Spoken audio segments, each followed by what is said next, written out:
Siamo all'esterno dell'Ente Fiera dove si svolge in questi giorni Casa Moderna, che è stata anche ospite di una puntata precedente di Screenshot. Casa Moderna che vuol dire riqualificazione energetica, lo abbiamo visto con tutte le modifiche che ci sono alle norme per quanto riguarda il superbonus, ma vuol dire anche sostenibilità e ambiente. E oggi parliamo proprio di ambiente, risorse idriche, cambiamento climatico. Questo è il tema perché si è svolta anche nel pomeriggio la posa della prima pietra del canale principale, che lo vedete anche nelle immagini di Simone Calamaschi, un'opera che prevede la ricostruzione del canale della strada comunale Martignacco-Faugnacco sino al ponte antistante, dove ci troviamo in questo momento dei padiglioni dell'Ente Fiera. Si sviluppa questo corso d'acqua per 4,5 km, una riqualificazione che permetterà un minor consumo di acqua e dispersione di acqua, un intervento finanziato dal Ministero per delle politiche agricole, ambientali e forestali per un importo di 14 milioni di euro. Ministero come il ministro Patuanelli, che è stato ospite della prima pietra di questo evento. L'abbiamo intervistato per voi, per questa puntata di Screenshot, insieme a tantissimi altri ospiti, per celebrare questa che è definita la giornata della bonifica a livello nazionale. E allora buona visione a tutti, sempre con Screenshot e sempre qui su Telefriuli vi faccio vedere tutte le interviste. Ministro, i cambiamenti climatici influiscono sempre di più sull'agricoltura? In che modo si può aiutare il settore primario, uno dei più importanti in Italia? Con diversi strumenti, innanzitutto cambiando un po' il paradigma nella gestione delle calamità. Noi abbiamo chiesto al MEF, come una delle prime norme da inserire nella legge bilancio, un finanziamento strutturale di 160 milioni più 80 come cofinanziamento del piano sviluppo rurale nazionale sulla gestione del rischio, per fare un fondo di mutualizzazione che utilizzerà anche il 3% delle risorse del primo pilastro, in modo da dare garanzia agli agricoltori di accompagnarli nel processo poi di assicurazione, oltre che di gestione nazionale col fondo di mutualizzazione. Vanno stimolate le assicurazioni, poi vanno fatte tutte quelle attività che servono per prevenire i danni da eventi calamitosi. La gestione idrica è uno di questi, è uno dei modi in cui possiamo agire per non subire i danni dalla siccità, che sono un evento calamitoso, e quindi oggi è con grande piacere che sono qui alla posa della prima pietra di un'opera infrastrutturale molto utile per il sistema irriguo del Friuli Venezia Giulia. Non solo infrastruttura, però bisogna prevenire anche questi cambiamenti climatici, l'energia, i cambiamenti energetici. Dai ha anche fatto, quando era Ministro dello Sviluppo Economico, una serie di operazioni a tal riguardo. È assolutamente così. Noi abbiamo un obbligo assoluto, che è quello di intervenire con politiche che mettano fine al cambiamento climatico, perché questa è la cosa migliore da fare per prevenire poi i danni del cambiamento climatico stesso. Certamente gli effetti di ciò che facciamo oggi li svilupperemo, li vedremo però nel lungo termine, e in questa fase bisogna quindi agire con prevenzione locale dove si può fare, anche con l'utilizzo delle nuove tecnologie, transizione 4.0, l'agricoltura che può finalmente innovare, può attraverso l'innovazione anche gestire meglio il rischio delle calamità. Come ministro anche si spera che ci sia un prolungamento non solo del superbonus che lei ha portato avanti, ma anche degli altri bonus di efficienza energetica. Pensiamo a ristrutturazione o altri tipi di bonus. È assolutamente necessario, anche perché l'effetto virtuoso del superbonus, ma in generale degli incentivi che stiamo dando alla parte produttiva del Paese, hanno dispiegato i loro effetti in questa fase, dove appunto i dati macroeconomici ci dicono che stiamo meglio di come pensavamo di stare in questo momento.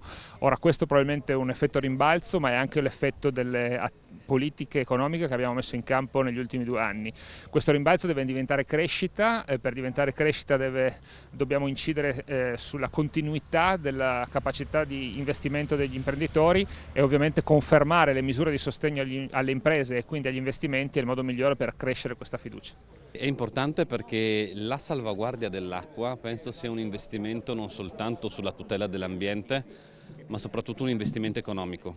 Oggi noi stiamo vedendo una tensione internazionale con la richiesta importante di gas, una fonte di energia sicuramente è necessaria in questo momento, ma con costi elevatissimi. Se volessi fare una previsione, io penso che fra 5-6 anni circa ci troveremo di fronte allo stesso problema con l'acqua. Cioè l'acqua, che oltretutto è anche fonte di energia, voglio ricordare, noi dobbiamo proprio salvaguardarla, perché penso che fra qualche anno sarà uno di quegli asset strategici per lo sviluppo di un territorio. Il nostro paese è un paese a cui mancano materie prime, ne ha una che è l'acqua, e su quella dobbiamo valorizzarla e tutelarla. Un'agricoltura anche a chilometro zero, vedo anche la mascherina, io sono Friuli Venezia Giulia, può aiutare per esempio in una lotta dei cambiamenti climatici proprio perché appunto è fatta in casa? Beh, pensiamo soltanto al tema del trasporto.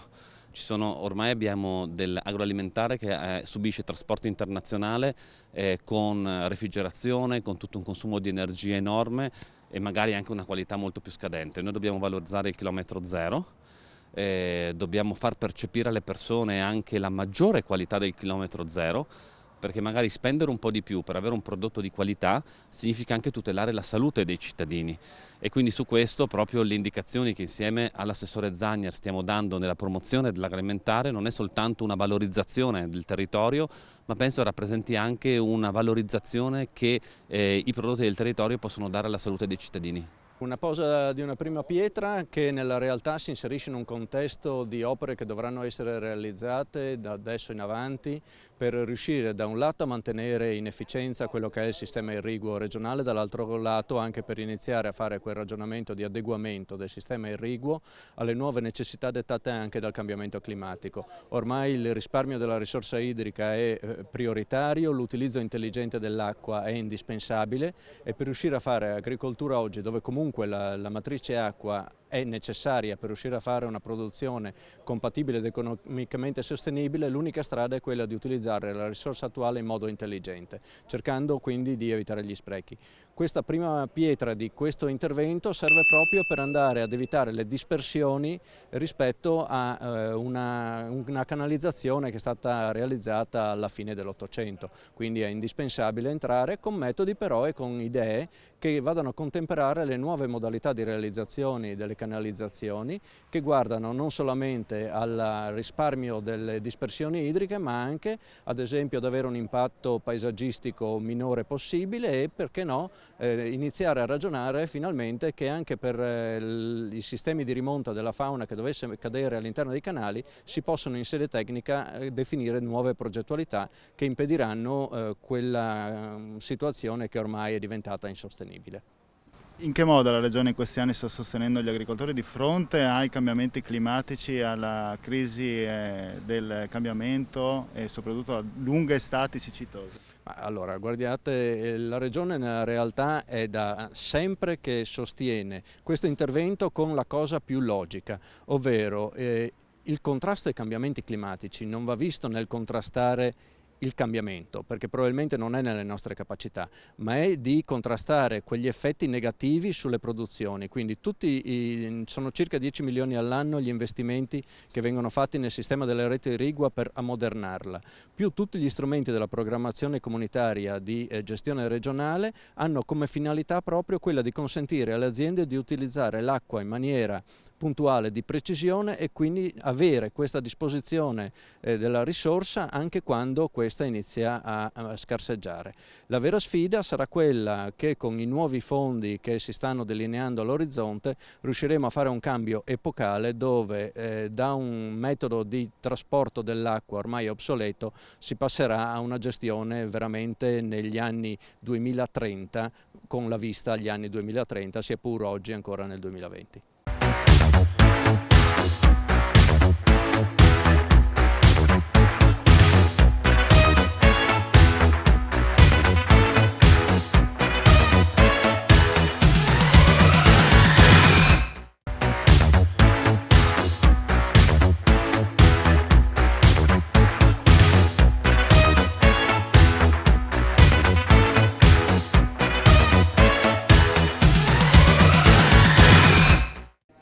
Direttore, l'importanza della risorsa idrica in questo momento, i consorzi cosa stanno facendo? Allora, l'importanza viene data dalla sempre maggiore necessità che ha il comparto agricolo, ma non solo, di poter utilizzare la risorsa idrica quando serve e nel momento in cui serve. I consorzi sono attrezzati per garantire questo servizio, che non vuol dire soltanto dare l'acqua nel periodo irriguo, vuol dire assecondare le esigenze degli agricoltori lungo tutta la filiera della produzione. Il momento delle gelate per il contrasto alle gelate, quindi con il servizio antibrina, per poter anche fornire l'irrigazione nei mesi primaverili e nei mesi autunnali, unita conseguentemente alla necessità di un risparmio dell'acqua e di un oculato utilizzo della risorsa idrica, affinché questa non sia sperperata ma sia utilizzata per i fini propri. Ecco, abbiamo sentito come questo del canale principale, la riqualificazione, insomma, è un punto di inizio, non è un punto di fine, perché ci saranno altri tipi di interventi, sperando sempre nell'aiuto del Ministero dell'Agricoltura, come in questo caso. Allora, questo è sostanzialmente un punto di inizio, anche se un punto importante nella programmazione del consorzio, perché permette di non sperperare l'acqua e di poterla utilizzare per molti usi. È un punto di inizio anche perché il nostro consorzio ha recentemente presentato 34 progetti per il PNRR con un finanziamento complessivo richiesto di 237 milioni di euro. Molti di loro, tutti hanno avuto il bollino della validazione del Ministero per quanto riguarda lo stato di progettazione e la difesa dalle criticità che in questo momento ha il comparto irriguo. Siamo fiduciosi che moltissimi di loro, come già ora, sono in buona posizione di classifica per essere finanziati, perché cambierebbero radicalmente in meglio il nostro servizio irriguo che potremmo offrire ai consorziati. Ecco, si sente di tranquillizzare anche gli ambientalisti o altri che questi non sono interventi invasivi, ma sono interventi che necessitano della necessità delle infrastrutture, insomma, per aiutare gli agricoltori. Assolutamente non sono gli interventi che deturpano l'ambiente, i consorzi di bonifica anzi sono in prima fila nella tutela dell'ambiente, la difesa della risorsa irrigua è una delle caratteristiche principali dell'ente, che li accomuna anche alle associazioni ambientaliste. Con loro abbiamo un ottimo rapporto, abbiamo recentemente prodotto assieme degli interventi di tutela della fauna selvatica, per cui mi sento anzi di poter dire che non solo andremo a tutelare la risorsa idrica, ma andremo a tutelare l'ambiente nel suo complesso. Andrea Cicogna, lei climatologo dell'ARPA, in che modo sta cambiando il clima e se realmente rischiamo una crisi idrica nei prossimi 10, 20, 50 anni? Beh sì, il clima sta cambiando in tutto il mondo e sta cambiando anche qui a casa nostra. Le serie climatiche di Udine, per esempio, visto che siamo proprio qui, mostrano chiaramente come se a livello mondiale la temperatura sta salendo, anche qui da noi sta salendo.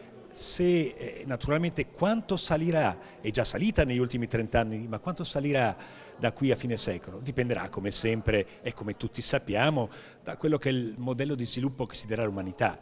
Certo è che le premesse sono quelle di sempre meno acqua per le colture, sempre meno acqua per l'idroelettrico, sempre meno acqua per tanti settori di cui l'acqua vive. Facciamo diciamo due numeri, no? D'estate a Udine piovevano negli anni 60 500 mm in 3 mesi, cioè mezzo metro d'acqua. Oggi siamo a 350. Nella peggiore delle ipotesi dove arriveremo? Molto molto più bassi, il 20-30% in meno. Per converso la richiesta d'acqua aumenterà in maniera molto significativa. Avremo, invece di avere una richiesta di 150 mm d'acqua in più all'anno, arriveremo a 250 mm d'acqua come scompenso tra quanto arriva come pioggia e quanto l'ambiente richiede. Cioè, rischieremo di avere l'acqua come il peso d'oro. Cioè, adesso stiamo pensando tanto al gas che sta aumentando. Ci sarà l'emergenza sarà l'acqua. Beh, certo, l'emergenza, almeno d'estate in Friuli, nella peggiore delle ipotesi, no, noi vogliamo che la peggiore delle ipotesi non si realizzi, vogliamo andare verso, almeno io voglio andare, ma con me tante persone, verso uno sviluppo più green, meno impattante, e quindi in un futuro dove la temperatura salerà di poco rispetto ad oggi. E in questo caso l'acqua in Friuli ce ne sarà comunque, ma ce ne sarà a sufficienza per avere un'agricoltura molto simile a quella d'oggi. Quali interventi si possono attuare per avere più green questo mondo? Ovviamente lei non è il ministro della transizione ecologica, non è un politico, però dal suo punto di vista, dal suo osservatorio? La domanda che lei ha fatto è molto giusta, perché non può domandarlo al climatologo, però certo noi climatologi dobbiamo mettere intorno a un tavolo tutti gli attori, no? Chi pianifica, gli agronomi, la ricerca, che deve indicare delle ricerche, da un lato per mitigare, per diminuire le emissioni in atmosfera di gas climalteranti, dobbiamo andare verso un futuro più verde, ma dall'altro anche per adattarci. I cambiamenti climatici ci saranno comunque, per cui dobbiamo essere pronti a trovare di modi diversi, no? Irrigare meglio, magari pensare a delle scelte culturali in campagna diversa, no? Magari non le culture che facciamo adesso, ma culture che bevano meno acqua, insomma. Questa è una di quelle cose che dobbiamo fare, insomma. Quindi adattamento da una parte a livello locale qui e poi sicuramente mitigazione tutto il mondo insieme. Tanto per fare un esempio, il canin o il tagliamento non li vedremo più come adesso se andiamo avanti così nei prossimi 20 anni. Rischia che li vedremo molto più secchi d'estate, nel senso, nella peggiore delle ipotesi, diciamo, le piogge durante l'estate non saranno molto più basse, no? Non saranno cioè, durante l'anno, ma d'estate sì, per cui avremo un tagliamento ancora più torrentizio, ancora con più sassi durante l'estate. Certo, il ghiacciaio del Canin, che già lo vediamo così piccolo, rischiamo proprio di non vederlo più, insomma, questo sì. Alessandro Peressotti, docente del Dipartimento Scienze Agroalimentari, Ambientali e Animali dell'Università di Udine. Il sistema agricolo della Regione può mitigare questi danni dal cambiamento climatico? In che modo? Sicuramente. Abbiamo sicuramente questa opportunità, ma non solo questa opportunità, ma questa responsabilità.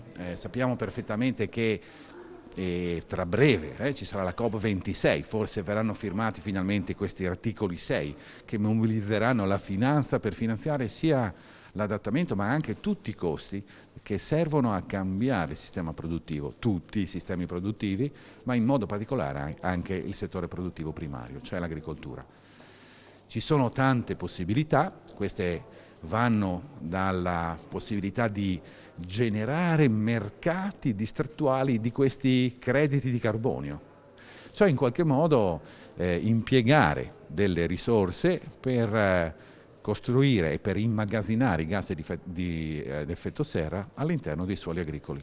Ma queste iniziative sono già attuabili? Non sono ancora attuabili perché queste potranno essere, sono già previste, già con la COP25 di Katowice c'erano già i germi per questa possibilità. Abbiamo un mercato regolamentato che è quello degli ETS europeo, ma si sta sviluppando anche un mercato volontario che sarà accessibile e sarà predisposto forse a livello nazionale.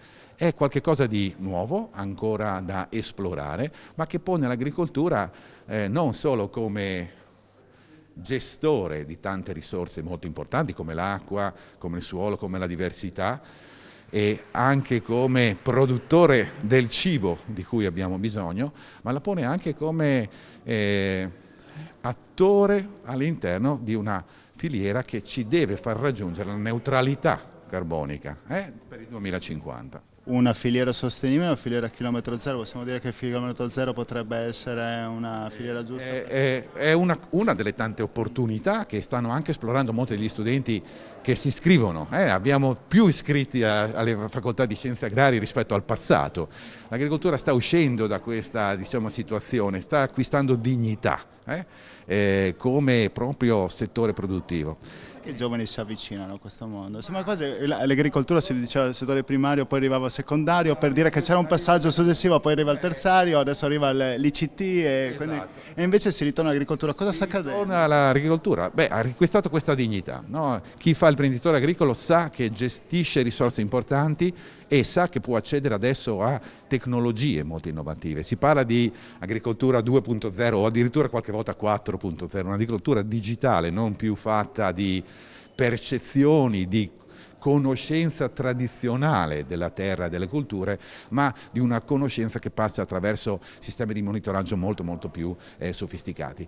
È una cosa, diciamo così, che noi vediamo accadere proprio in questi ultimi anni, anche grazie al fatto che sempre più molti imprenditori agricoli si accorgono della loro responsabilità, sia nel produrre il cibo, come dicevo, sia nel gestire risorse naturali, ma anche nel contribuire ai cambiamenti climatici. Senta, i giovani dopo quando diventano imprenditori sono responsabili in tutto questo? Riescono ad applicare quello che poi studiano anche all'università, come in questo caso? Io ritengo di sì, a differenza di forse qualche anno fa in cui l'agricoltore era schiacciato dalla difficoltà di costruirsi un mercato autonomo e era anche schiacciato dai costi che doveva affrontare nel tempo. Ora ci sono molte più opportunità e queste opportunità vengono appunto dal fatto che c'è anche una cultura diversa nella società che accetta e valorizza la produzione primaria, a differenza del passato. Risorse ce ne sono. Sto parlando del cibo, sto parlando della dieta, sto parlando della salute che attraverso la dieta.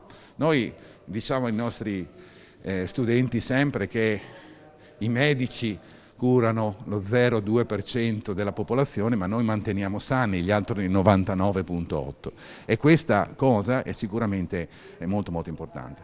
L'altra cosa che sta succedendo è che l'agricoltura si sta integrando sempre più nel mondo della società e nel mondo produttivo, no? La bioeconomia, l'agricoltura produce prodotti che una volta non c'erano, l'agricoltura usa strumenti che una volta erano inarrivabili. Ora c'è sicuramente una possibilità molto più prossima per chi vuole cominciare a fare questa professione. L'altro aspetto è che gli altri settori produttivi, ma anche gli enti territoriali, ma anche i comparti energetici, i comparti diciamo così, digitali, sono adesso fortemente integrati nel sistema produttivo primario. E sono integrati non solo dal punto di vista di fornire prodotti e servizi e tecnologie, ma anche proprio nella fase strategica di progettazione. Questo convegno che facciamo oggi è proprio simbolo di questa cosa. Risolvere un problema globale come quello dei cambiamenti climatici richiede innanzitutto una visione e un pensiero globale e di lungo periodo, ma anche una presa di responsabilità che non può essere personale, non può essere collegiale nel senso legato alla singola azienda, al singolo settore, ma deve essere assolutamente intersettoriale e anche dotato di una forte responsabilità sociale.